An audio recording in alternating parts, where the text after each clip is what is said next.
nós somos uma geração nós temos uma capacidade imensa de reflexão. A gente fala de sexualidade, que eu vou falar de sexualidade amanhã. Basicamente, toda essa geração aqui já pensou, já viu, já falou.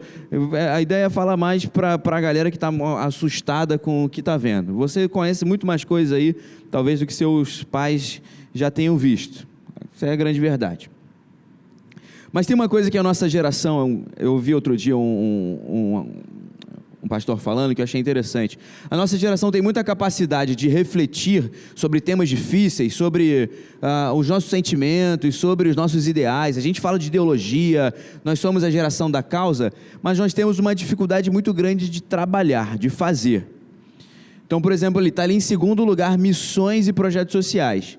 Não vou pedir para você responder, mas a pergunta que eu faria para você é: em quantos projetos sociais você está realmente engajado? E engajado para mim cara, eu tenho dia e hora para fazer. Em quantos projetos missionários você já participou? Não aquilo de, não, eu queria mudar a África inteira, quero lá viver, e aquilo lá realmente é algo para a minha vida, eu amo aquilo. Mas quantas vezes você foi? Não precisa nem ser na África, pode ser aqui na praça. Porque não dá, eu acho que o grande conflito nós gostamos disso, cara. É bom falar que a gente precisa mudar o contexto, é bom a gente falar que a gente está pensando em diminuir a desigualdade social, mas você já pensou que nós somos grandes promotores da desigualdade social? Nós somos grandes promotores, né? E nós estamos, na verdade, quase o tempo inteiro investindo para que a gente cresça mais que o outro. Isso vê muito claramente naquilo que a gente falou aqui. Mas eu queria que a gente pensasse nisso agora. Você se engaja numa igreja ou se engaja num projeto por causa disso aí, por algo que você valoriza, por algo que é especial para você, e por trás disso está algo que você está buscando, talvez uma carência, talvez uma experiência, talvez um relacionamento. E aí eu queria perguntar de novo para nós, mas aí agora eu queria que a gente tivesse aqui um intercâmbio um pouquinho maior, porque eu vou começar a fazer alguns apontamentos teológicos um pouco mais importantes. Se vocês quiserem discordar aqui, podem fazer. Não, mas o que é importante no culto? O que é importante para você quando você fala assim, poxa, a gente tem aqui dominicalmente 2 cultos. Por que isso é importante e o que é importante no culto? Eu vou dizer o que é importante no culto e, na verdade, eu acho que é importante para a igreja toda. Eu acho que a igreja é lugar de comunhão. A igreja é lugar de comunhão. E se me perguntarem o que é mais importante na igreja, eu respondo sem pensar 2 vezes: é a comunhão. Uma igreja que semeia, cultiva e tem comunhão, o resto tudo decorre. Porque ninguém vai fazer isso aqui sozinho. Ninguém vai se envolver num projeto sozinho. A gente se envolve junto, como corpo, como igreja. Então, eu acredito que o mais importante no culto é a comunhão. Não só a comunhão com Deus ali, que você está, mas principalmente a comunhão com o outro, porque é essa comunhão com o outro, como eu digo, a gente torna Deus visível nessa comunhão com o outro. Quando eu sei amar, quando eu sei perdoar, quando eu sei ter misericórdia, eu estou tornando Deus visível ali naquela relação. Então, a igreja é lugar de comunhão. Então, no culto, a comunhão é extremamente importante. A consciência coletiva. Eu estou aqui para adorar com o outro. Eu estou aqui para orar com o outro. Eu estou com o outro ouvindo a palavra. Eu estou participando com o outro. Isso é tão importante, que o próprio Cristo reduziu tudo a isso. Disse: se você está vindo no altar e lembra que tem algo contra alguém, esquece o altar. Não vale absolutamente nada o que você vem fazer no altar. Não tem importância nenhuma o que você fará no altar se você primeiro não resolver essa sua questão com a pessoa. Então não tem como. É comunhão mais importante na igreja e no culto. Perfeito. Isso tem um pouco a ver com o que a gente estava falando antes, né? Dessa necessidade da gente começar a aglutinar e aproximar as gerações. Vou fazer aqui uma das perguntas que eu recebi, que tem um pouco a ver com isso. Eu vou fazer para Lucas e Renato. Eu vou dar uma ampliada aqui para ficar mais difícil, porque eu vou exemplificar aqui com o que eu estou pesquisando. Então, a pergunta é a seguinte: no mundo fluido, não fui eu que falei de fluidez, foram vocês, então se virem. Como não afastar aqueles que se sentem perdidos, mas não inclusos pela resistência a mudanças? E aqui eu vou falar uma coisa. Eu vou falar porque depois vai todo mundo aqui comprar meu livro, né? Por favor. Hoje, se eu fosse homossexual, eu não entraria numa igreja. Não, lembra, eu não estou falando sobre você acha certo ou errado. Estou falando sobre pessoas, aí entender indivíduo. Eu não entraria numa igreja. Eu acho de uma tremenda coragem quando o homossexual entra numa igreja. Porque, primeiro, que a gente não está preparado para isso. A maior parte das igrejas não estão preparadas para isso. E você entra sabendo que você não é bem visto ali, né? Eu acho que esse é um dos panoramas do que o Novaes falou, dessas redomas, que hoje são muito claras. Antigamente, os homossexuais entravam nas igrejas, tá? Eu acho que isso hoje, por essa resistência às mudanças, e aí eu falo resistência à mudança não de parâmetros, de princípios, mas essa mudança de contexto nosso, de que fica muito mais evidente, ó, eu sou desse grupo, você é desse grupo. Cara, para eu repetir a pergunta, né, porque vocês já esqueceram, como não afastar aqueles que se sentem perdidos? Como a gente consegue, mantendo nossos princípios lá, que eu estou falando, mantendo os princípios, aquilo que a gente entende como certo e errado, mas como é que a gente consegue aproximar sem antes já ficar muito claro assim, ó, tem ojeriza você. Eu estou estudando há 2 anos isso, então resolvo agora em 5 minutos. A minha faculdade eu fiz psicologia, minha primeira faculdade, né? Fiz ali de 2009 a 2013 e tinha alguns homossexuais na minha turma, né? Talvez aqueles que estudam psicologia sabem do que eu estou falando. É um curso que, de certa forma, atrai, talvez até pela busca da resposta a respeito dos conflitos pessoais. E, curiosamente, eu nunca precisei... eu sempre estive envolvido na igreja, sou filho de pastor, nunca precisei esconder isso de ninguém. E, graças a Deus, tive um bom relacionamento com a minha turma e com os meus colegas de turma, né? Nunca houve essa ideia dos grupos separados, distintos, por identificação e tal. E a minha postura, vou falar da minha postura, mas isso tem 10 anos, né? Esse que é o problema. Tem 10 anos e em 10 anos muita coisa mudou, né?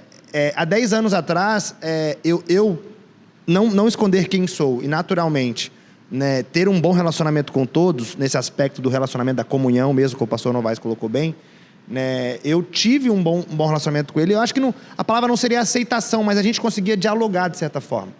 A gente conseguia dialogar e tinha da minha parte uma perspectiva de amor para com eles, né, de entender, né, os desafios, as lutas, os conflitos, né, e muitas vezes eu fui recorrido. Eu lembro claramente de um que a mãe descobriu um diagnóstico de câncer, ele me procurou, cara, você pode orar pela minha mãe?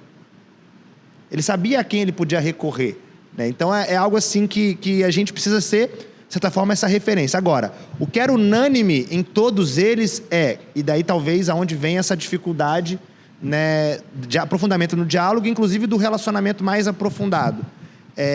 Nenhum deles queria ajuda para sair daquilo. Nenhum deles reconhecia aquilo como um problema, porque não eram cristãos, obviamente, né? O conflito deles era a busca por aceitação, né? A busca por aceitação. E os que a gente recebe lá na igreja, estou falando agora da nossa igreja, hoje nós temos alguns lá conosco, né? E todos abriram o coração, apresentaram a dificuldade, a falha de caráter e buscam ser cuidados. Todos esses permanecem na nossa igreja porque entendem o estado de pecado, né? Entendem a realidade do pecado, não que estão em pecado, mas entendem a realidade da tendência que eles têm ao pecado, e naturalmente eles sabem que precisam do relacionamento com Deus para suportar aquilo, e permanecem conosco. Um canta no louvor, nós já recebemos críticas a respeito disso, né? Porque os trejeitos é difícil de vencer, você estudando sabe disso, né? E a gente fala, olha, eu não tenho nada que o desabone de estar lá. É a nossa, como equipe pastoral, é a nossa resposta. Então, a minha postura de não afastar, em primeiro lugar, é amar, buscar conhecer e não tentar dar respostas que eu não sei a resposta e que ele também não sabe a resposta. Mas que eu sei que Cristo pode abrir os olhos dele para uma realidade de possibilidade de vida em Cristo Jesus. E essa é a minha postura. Eu não sou responsável por abrir os olhos a uma realidade de vida em Cristo Jesus, mas eu sou responsável em amar, em ouvir e talvez em buscar entender e aproximar essa pessoa da minha vida.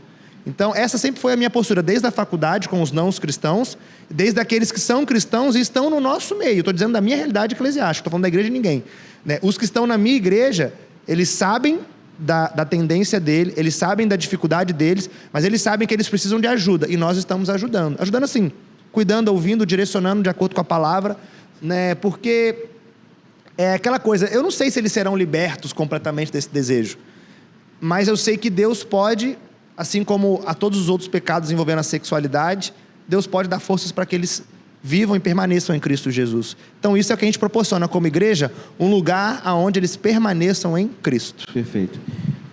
Vocês podem discordar, tá? Eu quero saber. Podem discordar à vontade. Lucas, fala um pouquinho aí.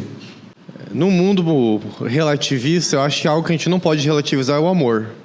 O amor é um conceito que tem sido muito relativizado. Nós, de fato, devemos receber em amor essas pessoas, e amor não é a aceitação, mas amor é a disposição em nos sacrificarmos para que aquela pessoa seja acolhida em comunhão na nossa comunidade.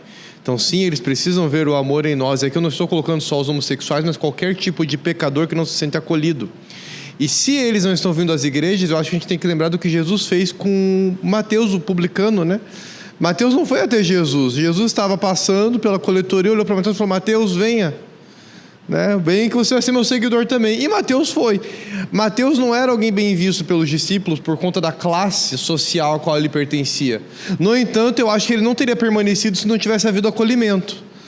De certa forma, apesar deles não aprovarem quem era Mateus, talvez discordarem do lugar que ele exercia na sociedade, da pessoa que ele representava, ainda assim, nesse espaço de discordância havia um amor, representado na figura do Cristo, que recebeu este homem publicano e que depois de um tempo vai se tornar um apóstolo, vai abrir mão daquilo e tudo mais. Eu acho que esse relacionamento de vida, de acolhimento da vida, é o que vai fazer com que as pessoas venham até nós irmos até elas, chamarmos elas e abraçar essa pessoa. Não quero ir na igreja, não tem problema, vai jantar lá em casa, vem tomar um café lá em casa, vamos juntos ali, vamos ver um filme juntos, vamos, sei lá, ouvir uma música junto, tocar uma música, não sei, vamos fazer alguma coisa entre nós aqui, vamos fazendo isso, e a minha vida, junto à vida dessa pessoa, vai poder proclamar a presença de Cristo. E aí sim, o Espírito, que é quem convence do pecado, justiça e juízo, vai poder encontrar espaço para talvez começar a fazer o trabalho que não sou eu que faço. A igreja às vezes quer ser a igreja quer ser quem convence do pecado, justiça e juízo. Não é a igreja que convence. A igreja é quem semeia a palavra. Nós semeamos. Homossexualidade é um problema, sim. Homossexualidade é pecado. Nós vamos semear isso, mas não vamos espantar nem agir com violência com aqueles que vivem essa realidade. Nós semeamos e abraçamos e falamos: estamos com você nessa luta, estamos com você nesse desafio, estamos com você na sua vida e nas decisões que você vai tomar, a gente vai estar junto em oração. E o Espírito vai fazer a obra dele. Acho que é assim que a gente tem que reagir. Muito bem. Vou usar as duas expressões aqui. Primeiro, o Tim Keller fala que o Evangelho não são os resultados do Evangelho. Isso ficar muito evidente para a gente. Nós não somos chamados a converter ninguém à heterossexualidade. Em segundo lugar, a igreja tem muito mais problema de sexualidade heterossexual do que homossexual. Nessa sala aqui nós temos muito mais problemas de heterossexualidade mal formada, gente viciada em pornografia, gente adúltera no olhar, gente descontrolada com as suas impulsividades sexuais, do que outros problemas. Porque somos problemáticos na nossa sexualidade. Isso lá no Éden ficou muito claro, né? Aquela descrição lá, narrativa, a primeira coisa que eles se veem é nus. Eles entendem um corpo ali, estranho um ao outro. Então existe uma má formação sexual. E outra coisa, pela nossa ênfase puritana, principalmente no contexto que estamos, cara, eu não lembro quando falaram de sexo para mim na igreja. E olha que eu estou na igreja há 32 anos. Graças a Deus eu tive um pai que falou assim, é isso aqui, é assim acontece. Eu tive um pai que me instruiu. E aí também um outro alerta para os pais, olha, se você não está falando, teu filho está falando com alguém. E aí depois não fica chateado que a formação de mente foi feita por outra pessoa.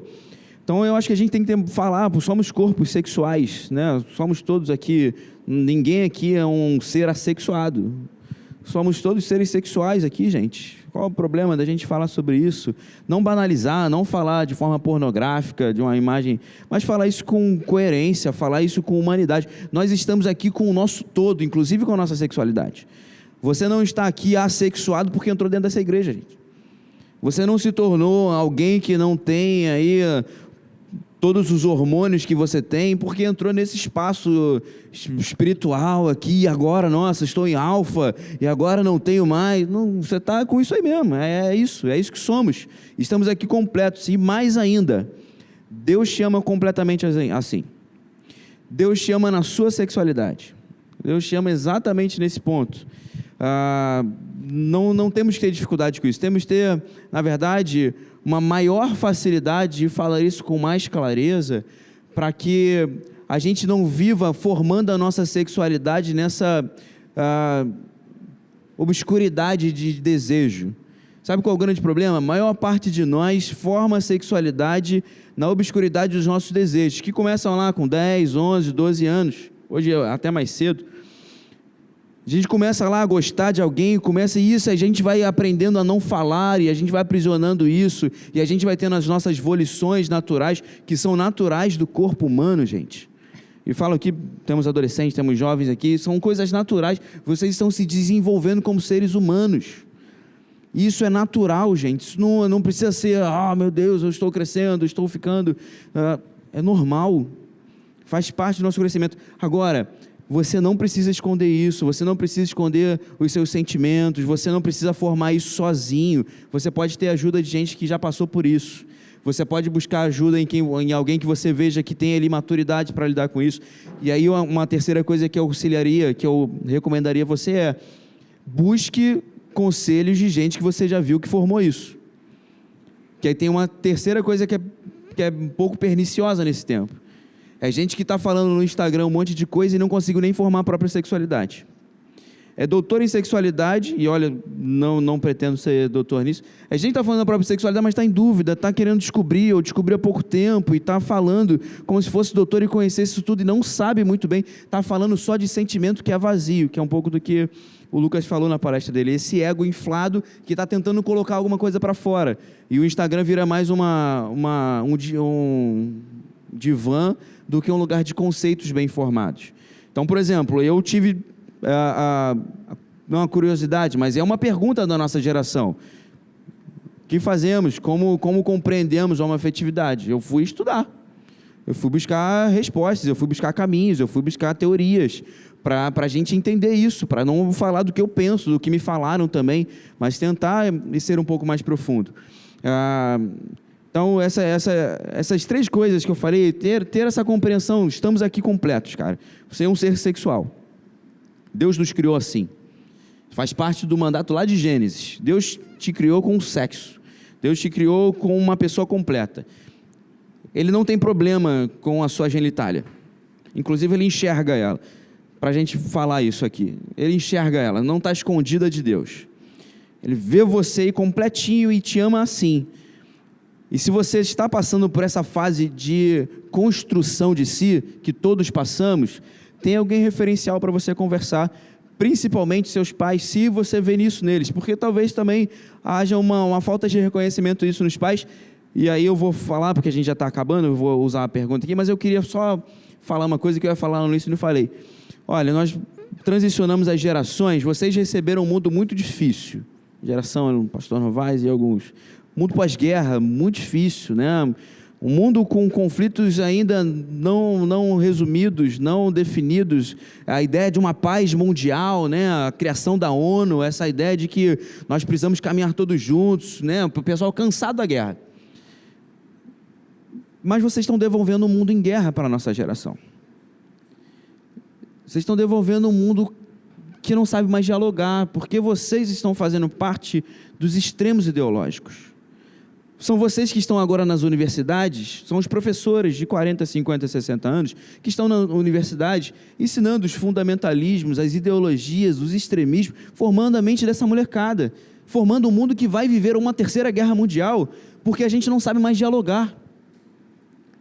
Então, eu acho que assim, o meu esforço de unir as gerações, de fazer um evento como esse, de ver gente de idades sentadas aqui diferentes, é esse. Gente, você não pode ensinar para o seu filho ser alguém bélico. Você recebeu o mundo em guerra. Você teve que resolver um mundo em guerra, você teve que viver conflitos mundiais complexos. Por que vocês estão formando uma nova geração preparada para a guerra? Nós precisamos reaprender a dialogar. E essa ideia aqui de estarmos dialogando é essa. Ouvir opiniões diferentes, ouvir sobre temas diferentes. Se a gente não brigou, graças a Deus, vocês não brigaram aqui, ninguém tacou pedra na gente, a gente está falando aqui. Por quê? Porque dá para ouvir. Sabe só qual é o problema? Quando vocês saírem daqui, vocês vão abrir o Instagram. Aquele pastor lá falou que todo mundo tem genitália e falou isso na igreja. É isso, né? Tá filmado? Quando fizer o recorte, Diogo, filma, bota só essa parte e bota lá assim, ó. Herege, falou genitália na igreja. É isso que a gente está fazendo com o mundo. É isso que você está fazendo com pessoas. E a gente está, pior ainda, politizando vidas. Você politiza alguém, cara. Você só vê aspectos políticos que nem conhece direito. Eu estava falando com eles à tarde. A gente consegue hoje, um pouco do que o mundo, que o Novaes falou, a gente consegue debater modelo econômico, modelo cultural e teologia como se fosse a mesma coisa. A gente fala de esquerda e direita na teologia, na cultura e na economia, e são assuntos diferentes, gente. Modelo econômico social ou liberal, uma cultura progressista, uma cultura conservadora e teologia são 3 temas diferentes que tem que estudar, gente.